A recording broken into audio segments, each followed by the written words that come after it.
Hello friends, welcome to Sarthak educator YouTube channel. Dear friends, आजकेर भिडियोते Assam teacher रिक्रुटमेंटेर विशेष गुरुत्वपूर्ण अपडेट निये आलोचना करब।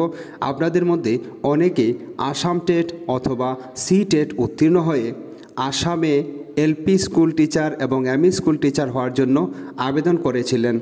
যে অ্যাডভার্টাইজমেন্ট এর মাধ্যমে আপনারা আবেদন করেছিলেন সেটা প্রকাশিত হয়েছিল 8 জানুয়ারি 2025 ইংরেজি। আপনাদের মধ্যে অনেকে আবেদন করে নিয়েছেন এবং অপেক্ষারত রয়েছেন ওনাদের জব কখন আসবে বলে। আপনারা ভিডিওকে অবশ্যই দেখবেন। এখানে যে নোটিশ আপনারা দেখতে পাচ্ছেন এই নোটিশ ডিডব্লিউ আসামের অফিসিয়াল ওয়েবসাইটে গিয়ে আমি ডাউনলোড করেছি। এখানে আপনি দেখতে পাচ্ছেন এই নোটিশ প্রকাশিত হয়েছে 14 ফেব্রুয়ারি 2025 ইংরেজি। এই নোটিশের মধ্যে লেখা রয়েছে, আপনারা দেখুন যে সমস্ত ক্যান্ডিডেটরা অ্যাপ্লাই করেছিলেন এখানে অ্যাডভার্টাইজমেন্ট নম্বর রয়েছে। অ্যাডভার্টাইজমেন্ট এ, অ্যাডভার্টাইজমেন্ট বি।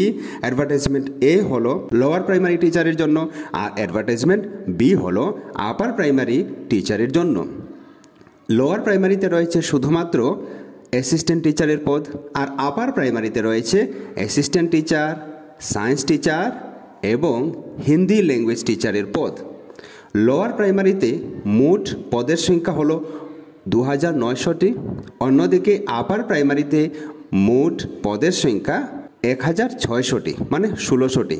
টোটাল পদ হয়ে যায় এভাবে যোগ করে 4500টি। যে পদের জন্য আপনারা ইতিমধ্যে অ্যাপ্লাই করে নিয়েছেন, ঠিক আছে, কিন্তু এখন সমস্যা হয়েছে যে এই নোটিশের মধ্যে আপনারা দেখুন কোনো অ্যাডমিনিস্ট্রেটিভ এক্সিজেন্সিস অসুবিধার কারণে আবার একবার আপনাদের অনলাইন ফর্ম ফিল আপ করতে হবে, অনলাইন অ্যাপ্লিকেশন করতে হবে এবং অনলাইন অ্যাপ্লিকেশন শুরু হবে 3 মার্চ 2025 ইংরেজি থেকে। এখানে কোনো ডেট মেনশন করা নেই যে কখন এটা শেষ হবে, ঠিক আছে। আর বাকি সমস্ত ক্রাইটেরিয়া, এলিজিবিলিটি ক্রাইটেরিয়া যা আপনারা ফলো করে অ্যাপ্লাই করেছিলেন সেটা আগের মতো রয়েছে অফিসিয়াল ওয়েবসাইটে।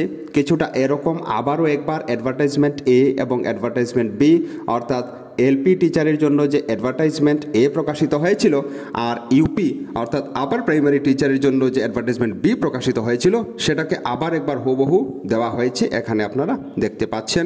আপনারা প্রথমবার যেভাবে অ্যাপ্লাই করেছিলেন, আবেদন করেছিলেন, ঠিক একইভাবে আবারও একবার আপনাদের অ্যাপ্লাই করতে হবে। যে সমস্ত ডকুমেন্ট আপনি দিয়েছিলেন, নিজের ফটোগ্রাফ, নিজের সিগনেচার, নিজের এইচএসএলসি এর অ্যাডমিট কার্ড, মার্কশিট ইত্যাদি, তো সেগুলি নিয়ে আবার একবার আপনি অ্যাপ্লাই করার জন্য প্রস্তুত থাকুন।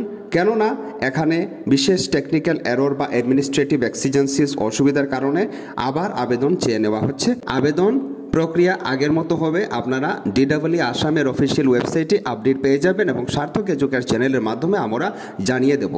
ফ্রেন্ডস, আজকের ভিডিও এ পর্যন্তই। পরবর্তী ভিডিওতে অন্য নতুন টপিক নিয়ে আলোচনা করব। ততক্ষণ পর্যন্ত আপনি ভালো থাকুন, সুস্থ থাকুন। জয় হিন্দ।